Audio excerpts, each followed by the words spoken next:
tudo bem, pessoal? Nós continuamos os nossos estudos sobre o arcadismo, neoclassicismo, agora com mais dois autores que são típicos desse estilo: o Basílio da Gama e o Frei José de Santa Rita Durão.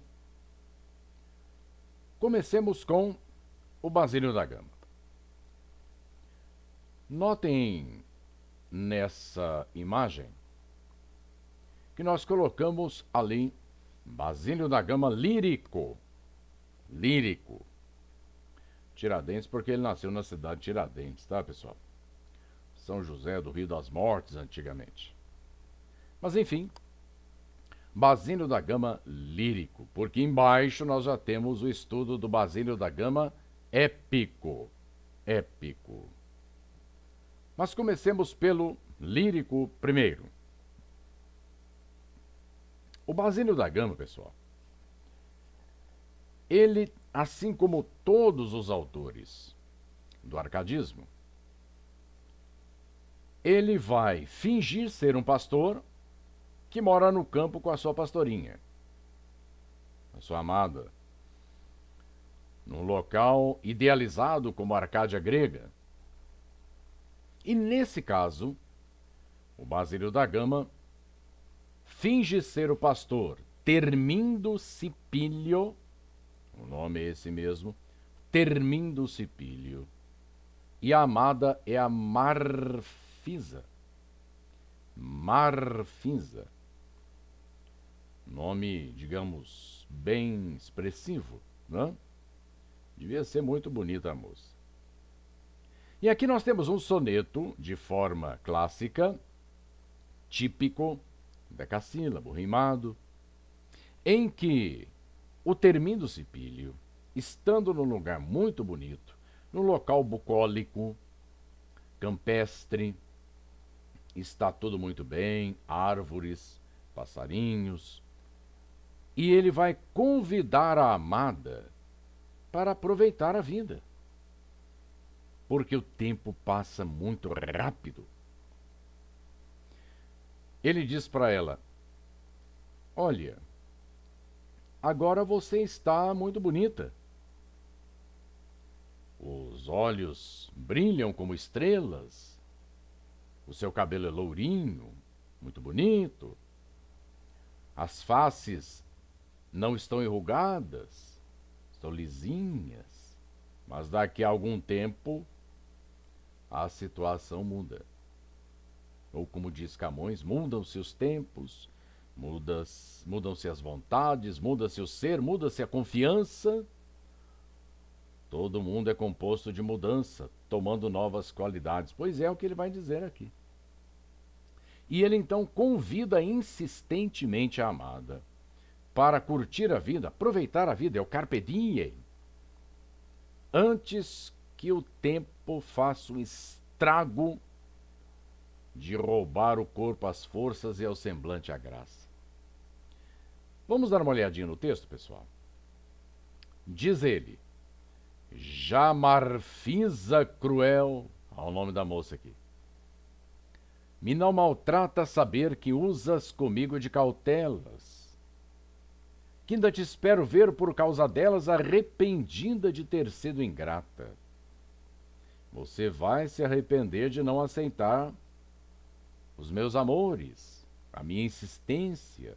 Você é muito cautelosa. Com o tempo que tudo desbarata, teus olhos deixarão de ser estrelas. Verás murchar no rosto as faces belas e as tranças de ouro converter-se em prata. Você vai envelhecer. Os teus cabelos vão mudar, o teu rosto vai mudar, os teus olhos... Você não será mais essa menininha bonitinha que é agora. E ele continua dizendo: pois se sabes que a tua formosura, por força, necessariamente, há de sofrer da idade os danos da idade, por que me negas hoje esta ventura? Ventura é felicidade. Por que você está me negando hoje esta felicidade? Ela o rejeita, cheia de cautelas. Guarda para o seu tempo os desenganos, os sofrimentos deixa para o final da vida. Gozemo-nos agora. Vamos curtir, aproveitar a vida agora, Marfisa. Enquanto dura. Ou seja, enquanto essa beleza toda está aí. Essa juventude toda está aí. Já que dura tão pouco a flor dos anos. A juventude, como sempre, caracterizada como uma flor, que é a metáfora mais comum da juventude, né? Uma rosa de manhã nasce, aquele botão bonito, meio-dia abre, está formoso, e à tarde já está despetalando, né? Pois bem, então nós temos aí o tema central, que é o carpe diem. O carpe diem, curtir a vida, a necessidade de aproveitar a vida enquanto somos jovens. Não temos mais o peso da Contra-Reforma, a ameaça da Inquisição, o olho de um Deus que castiga, ameaçando o ser humano. Isso ficou lá no Barroco. Isso já passou. Agora é possível curtir a vida tranquilamente, não? Mas esse é o Basílio da Gama lírico. Vamos ao Basílio da Gama épico. Épico. Pessoal, Basílio da Gama escreve um livro muito interessante. Chama-se O Uruguai. Aqui está o livrinho. Olha, fininho, dá para ler tranquilamente, né? O Uruguai. Não é Uruguai, não, é Uruguai mesmo, né? Depois o A, por assimilação, acabou se tornando o Uruguai, né? Pois bem, qual é o assunto central desse texto épico, inspirado nos Lusíadas? Pessoal, o assunto central é uma guerra, que de fato aconteceu mesmo. Por volta de 1753 até 1756. A chamada Guerra Guaranítica, ou Guerras Guaraníticas, porque foram muitas batalhas. E afinal, por que aconteceu essa guerra, entre quem e quem? De um lado nós temos o exército luso-espanhol, os portugueses e os espanhóis juntos, lutando contra índios guaranis e padres jesuítas lá no sul do Brasil. Onde é o Rio Grande do Sul? São Miguel, São Borja. Aliás, as ruínas dessa guerra estão lá até hoje, viraram patrimônio histórico, não é? Mas, afinal, por que aconteceu essa guerra? Qual a razão dessa guerra? Vamos dar uma olhadinha nesse mapa aqui, pessoal. Não é uma aula de história, porque sobre isso vocês já estudaram. É apenas para vocês entenderem o texto. Vejam só. Aqui no sul do Brasil, nesse círculo vermelhinho aqui, nós temos os 7 povos das missões. Os padres jesuítas chegaram a essa região e catequizaram os índios, educaram os índios, para ajudar os índios a fugir dos bandeirantes que os escravizavam, dos encomendeiros também espanhóis, né, que escravizavam os índios. Os padres jesuítas montaram as tais reduções jesuíticas, né? As missões jesuíticas. E os índios foram chegando, saíram da floresta. E cidades, grandes cidades, foram construídas ali. ali no Rio Grande do Sul, né? E depois também na outra margem, no Uruguai, no Paraguai, na Argentina. Mas falemos sobre os 7 povos das missões. Esses índios se organizaram, construíram igrejas belíssimas, cidades muito bem arquitetadas, e o governo da Espanha e de Portugal começou a suspeitar que os padres jesuítas e os índios guaranis estavam ali para formar uma república guaranítica, independente de Portugal e da Espanha. Era preciso evitar isso. O que foi feito então? Foi assinado um tratado. E o que dizia esse tratado? Vamos à explicação. Depois de Tordesilhas, o Tratado de Tordesilhas e outros tratados entre Portugal e Espanha, alguns enclaves, algumas áreas que deviam pertencer à Espanha estavam pertencendo a Portugal. E o contrário, Portugal tinha áreas sob o seu domínio que na verdade estavam em terras espanholas. Por exemplo, aqui no Rio Grande do Sul, nesses 7 povos das missões, em terra brasileira, havia esse enclave, essa área em vermelho que pertencia à Espanha. E aqui embaixo, amarelinho, Sacramento, né, perto de Montevidéu, no Uruguai. Então, essa área, esse enclave aqui amarelinho, chamado Sacramento, apesar de estar em terra espanhola, pertencia a Portugal. Foi celebrado, então, o Tratado de Madrid de 1750, dizendo que esses enclaves seriam trocados. E fizeram isso. Trocaram essas áreas. Tudo estaria muito bem se os jesuítas não fossem espanhóis e protegidos pelo governo da Espanha aqui nesses 7 povos das missões. Quando houve a troca e os 7 povos passaram para as mãos dos portugueses, o Marquês de Pombal, que era o primeiro-ministro, que já tinha expulsado os jesuítas de Portugal, expulsou os jesuítas aqui também dos 7 povos. Os jesuítas decidiram não sair, para não abandonar aquelas missões, aquelas reduções jesuíticas. Ficaram. Tanto portugueses quanto espanhóis ameaçaram, os jesuítas ameaçaram os índios, eles não saíram. Armaram-se esperando o exército português e o exército espanhol. Essa guerra durou muitos anos. E foi, evidentemente, uma carnificina, né? 99% dos 20 mil mortos, das tantas carnificinas patrocinadas pelo Estado, né, no Brasil, 20 mil mortos, todos indígenas. Todos indígenas. Mas esse é um texto épico.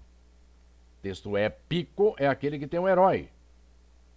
Quem é o herói do livro O Uruguai? É um português, o Gomes Freire de Andrade, o general português que comandou as tropas de Portugal e da Espanha contra os jesuítas e os índios. Mas colocaram um assassino como herói, por quê? Porque o Basílio da Gama odiava os jesuítas.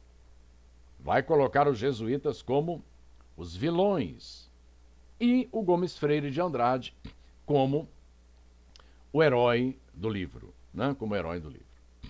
Então, assunto central do livro, o Uruguai, do Basílio da Gama, uma guerra que de fato aconteceu entre portugueses e espanhóis contra índios guaranis e padres e jesuítas.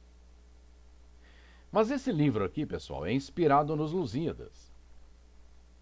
inspirado, mas não segue exatamente em termos formais o modelo de Camões. Não segue.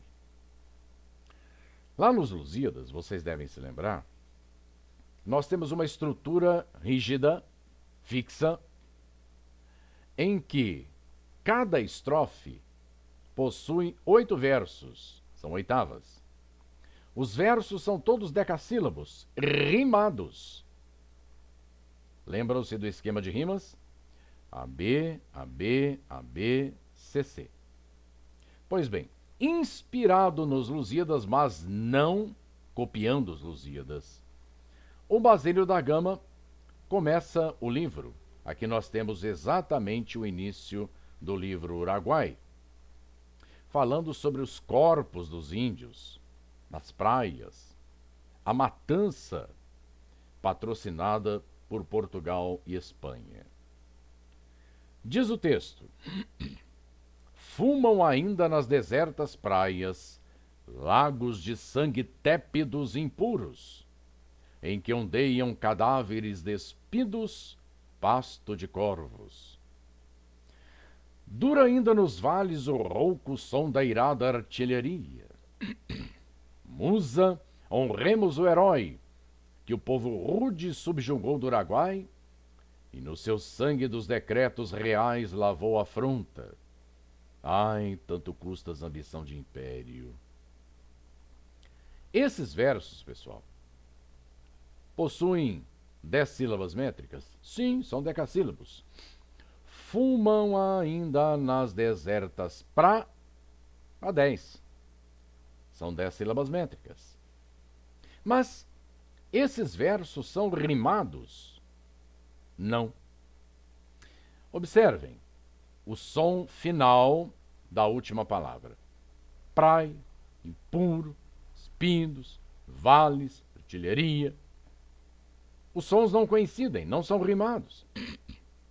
Que nome se dá a versos que não rimam entre si? São os versos brancos. São os versos brancos. Então nós temos versos decassílabos brancos. E as estrofes também não são regulares. Cada estrofe é de um tamanho. A estrofe com um número variável de versos. Nos Lusíadas, não. Todas as estrofes têm exatamente o mesmo número de versos. 8, não são oitavas. Então, pessoal, nós temos aqui a estrutura do livro O Uruguai, do Basílio da Gama. Mas nos Lusíadas, há vários episódios líricos. O Basílio da Gama resolveu também criar um episódio lírico para colocar no seu livro. É o episódio lírico, como veremos agora, da Índia Lindóia. Lindóia. Resumindo o episódio. Lindóia era uma índia belíssima, belíssima. E já estava noiva de um dos chefes dos 7 povos das missões, um índio, denominado Cacambo. Cacambo. Pois bem, entra nessa história um padre jesuíta, caracterizado como vilão pelo Basílio da Gama, um padre jesuíta chamado Padre Balda. Balda. E esse Padre Balda tinha um filho, o Baldeta. E o Baldeta era apaixonado pela Lindóia. O Padre Balda, querendo ajudar o filho a resolver o problema, contrata alguns assassinos e numa emboscada, esses assassinos dão cabo, matam o Cacambo. O Cacambo é assassinado. Quando o Cacambo é assassinado, a Lindóia percebe que ela vai ser forçada a se casar com o filho do padre, o Baldeta, né? Ela não queria isso, evidentemente. O que faz a lindóia? Ela se afasta, vai para a floresta, onde ela sabia existirem as cobras mais venenosas daquela região, as cobras verdes. Senta-se à sombra de um cipreste, o cipreste é a árvore da morte, né? E as cobras vão saindo das locas dos buracos, enrolam-se, enredam-se no corpo nu da lindóia. Uma cobra maior enreda-se nos seios da lindóia. Uma visão horrorosa. E é justamente nesse momento que chega o irmão da lindóia à procura dela, com alguns índios, e observam aquela cena trágica. O irmão da lindóia, chamado Caitutu, pega o arco e a flecha e resolve matar a cobra, que está enrolada, enredada nos seios da irmã. O texto diz que ele hesitou 3 vezes, com medo de matar a própria irmã. Mas no último momento, quando ele percebe que a cobra vai dar o bote, ele joga a flecha acerta a cabeça da cobra, mas as presas da cobra entram no seio esquerdo da lindóia. Claro, uma dor terrível, ela se mexe, as outras cobras acabam picando também, e os índios, desesperados, com pedaços de pau, tiram aquelas cobras todas. O Caitutu pega a irmã nos braços e naquele momento, diz o texto que nós vamos ler aqui na sequência, naquele momento, o irmão, que sabia que a irmã era belíssima, e de fato era, naquele momento, o rosto dela expressava uma beleza muito maior. Ela estava mais bonita ainda. Por quê? Porque ela estava morrendo por amor. Estava morrendo por amor. Uma índia que morre por amor já é a antecipação do indianismo romântico. Pensem lá em Iracema, que morreu também por amor do filho, do Moacir, né? do amado, do Martim. Então, bem antes do romantismo, nós já vamos ter um episódio, digamos, pré-indianista, em que uma índia também morre por amor. Ela se entrega à morte por amor, né? Vamos ver esse trechinho, pessoal.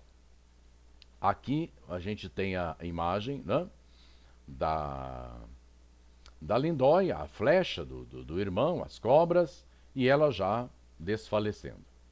O texto original diz o seguinte: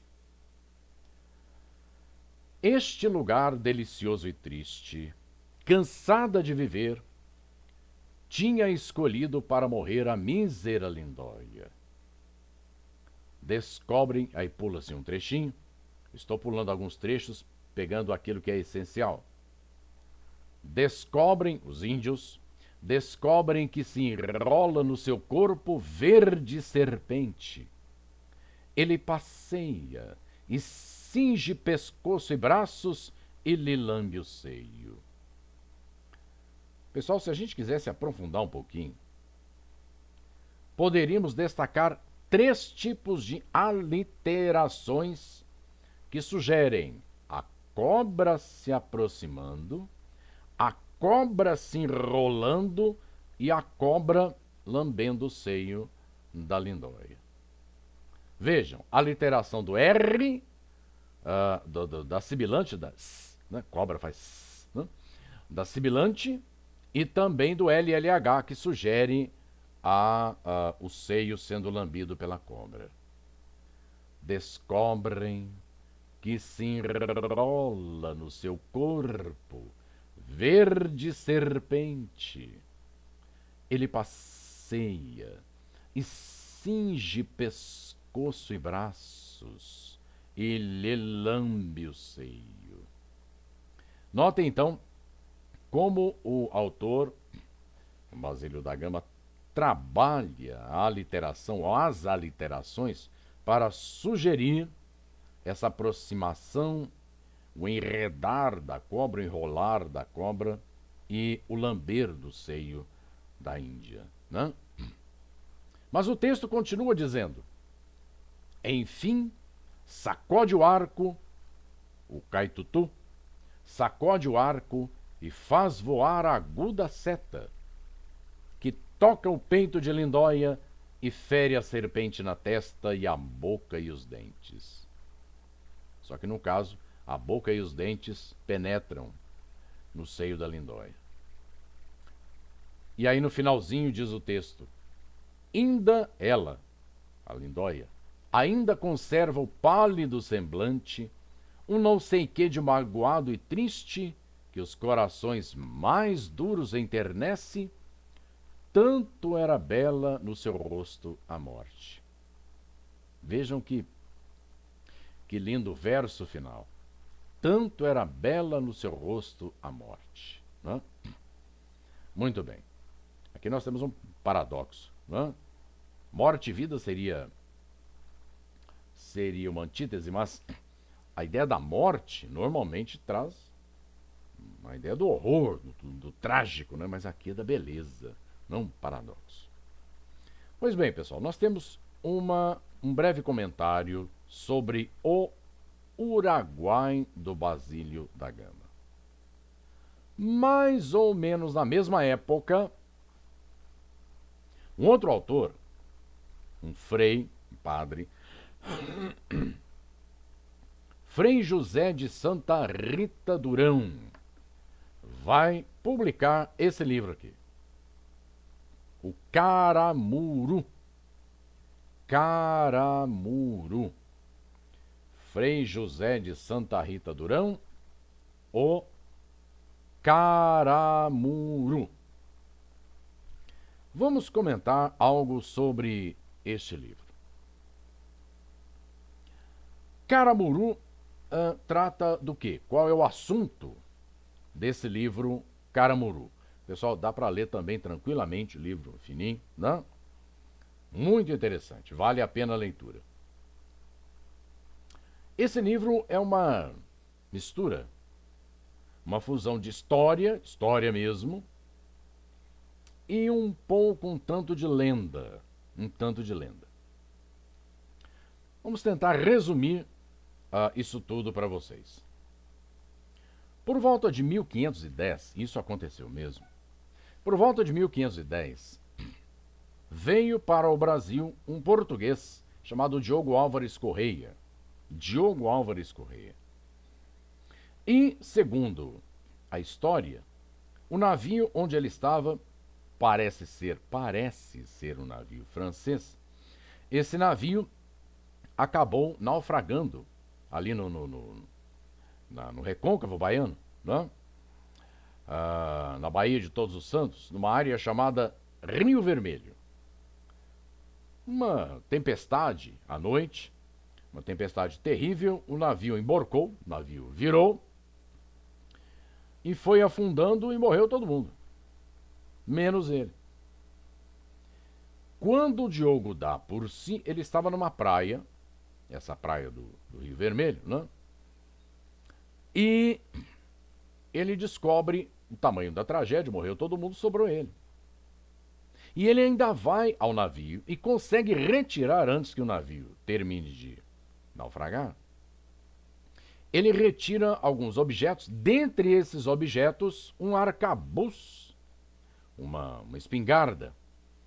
O arcabuz com a pólvora, o chumbo, espoleta, e coloca tudo na praia para secar, se armar, porque ele sabia que naquela região havia índios antropófagos, os tupinambás. Havia índios antropófagos.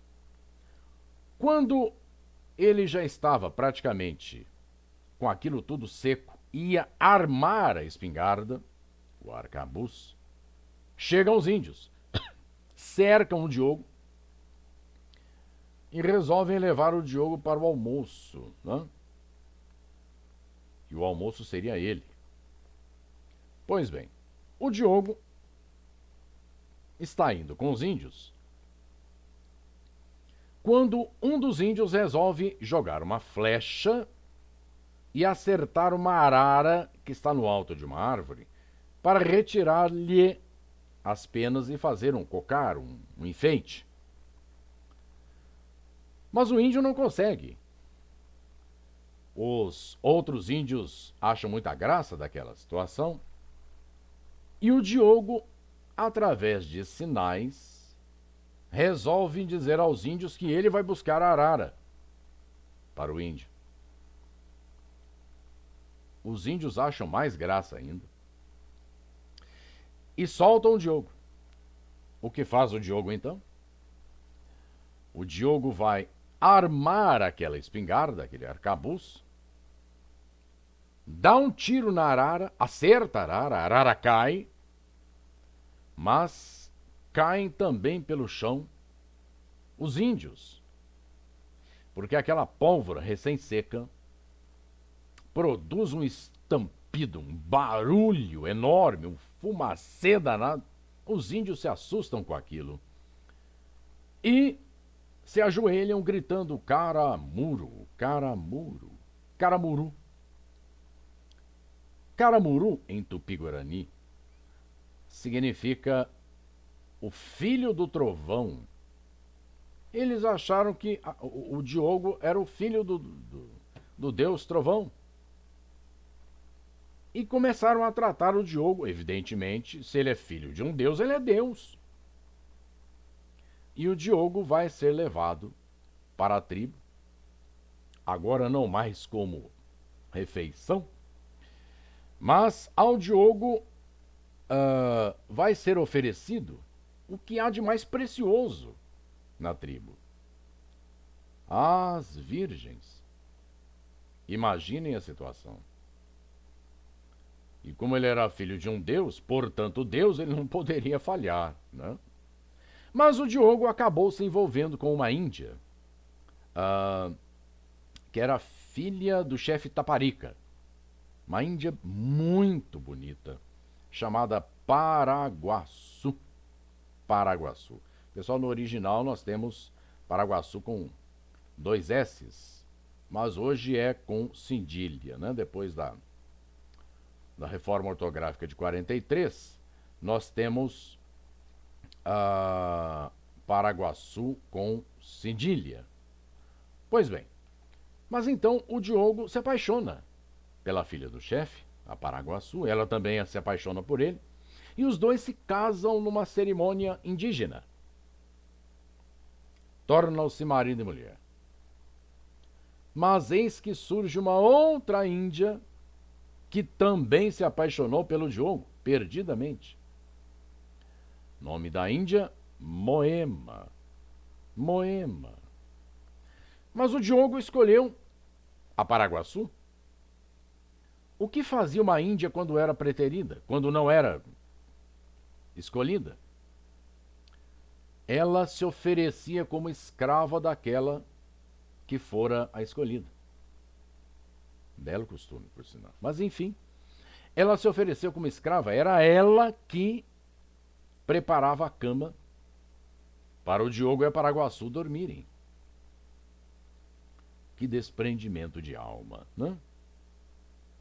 Isso durou um bom tempo, até que o Diogo e a Paraguaçu serão levados para a França por um navio francês que aporta naquela região. E o Paraguaçu, então, o Diogo e a Paraguaçu, eles vão para a França. Essa história, pessoal, está documentada, a vinda deles na França, né? A Paraguaçu vai ser batizada na Igreja Católica. A madrinha dela, que é a Catarina de Médicis, né? A esposa do Henrique II, vai ser não só a madrinha, mas aquela que vai oferecer o nome para ela. A Paraguaçu troca o nome de Paraguaçu para Catarina Álvares, né? Pois bem, mas isso não está no livrinho. O livro termina, pessoal, quando o navio já está saindo, lá da Baía de Todos os Santos, né? Está saindo, indo embora, e as índias que se envolveram com o Diogo, inclusive a Moema, se atiram desesperadamente no mar e vão nadando atrás do navio. A Moema, nada mais que todas, diz o texto, chega ao navio e sobe pelo leme. Mulher apaixonada é o que há, né? O Diogo olha lá de cima e vê aquela confusão, aquela gritaria, e percebe a Moema subindo. Só que quando ela começa a subir pelo leme, o leme vira e bate na cabeça dela. Ela cai ao mar e quando volta, ela olha para o Diogo e diz: "Ah, Diogo cruel." E abraça-se a si mesma, afunda e morre afogada. Entrega-se à morte. É o segundo episódio que antecipa o indianismo romântico. É o segundo episódio que antecipa o indianismo romântico. Mais uma índia que morre por amor. Mas nesse caso, pessoal, a Moema morreu afogada. Cuidado, nos vestibulares, eles fazem isso por maldade, né? Eles trocam as índias de livro. Quem morreu picada pelas cobras foi a Lindóia. Quem morreu afogada foi a Moema. A Lindóia é do Araguai, do Basílio da Gama. E a Moema é do Caramuru, do Frei José de Santa Rita Durão, né? Pois bem, aqui, pessoal, nós temos um trechinho exatamente da morte da Moema. Ela, aqui ao lado, né? Já na praia, desfalecida, morreu afogada, por amor. Diz o texto: perde o lume dos olhos, pasma e treme.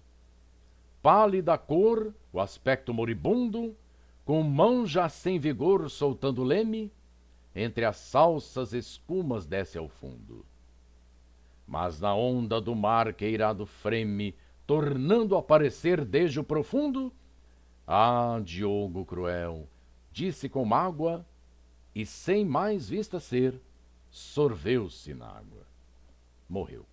Entregou-se à morte. Agora, vejam que interessante. Enquanto no Araguai os versos são decassílabos, brancos, sem rima, aqui, pessoal, nós temos os decassílabos rimados, né? Vamos dar uma olhadinha nesse primeiro verso. Perde o lume dos olhos, pasma e treme. Perde o lume dos olhos, pasma e treme. A 10. A 10. São rimados? São. Treme, moribundo. Leme, fundo. Freme, profundo. Mágoa, nágua. AB, AB, AB, CC. Repete exatamente o esquema dos Lusíadas. Então, no caso desse livro, do Caramuru, nós temos o autor, o Santa Rita Durão, seguindo exatamente a forma camoniana. O livro tem 10 partes, né? 10 grandes capítulos. O livro é escrito em versos decassílabos, rimados, com estrofes em oitava. Exatamente o modelo camoniano, né? Pois bem, pessoal. Então nós temos esses dois autores adicionais do arcadismo brasileiro. E numa próxima aula nós vamos ver exatamente esses trechinhos que nós acabamos de ler e comentar, que vão aparecer nos exercícios mais adiante. Por ora, nós ficamos por aqui com esses dois autores. E na próxima aula nós vamos ver exatamente um conjunto de exercícios com Tomás Antônio Gonzaga, Cláudio Manuel da Costa, Basílio da Gama e o Frei José de Santa Rita Durão. Por hora a gente fica por aqui.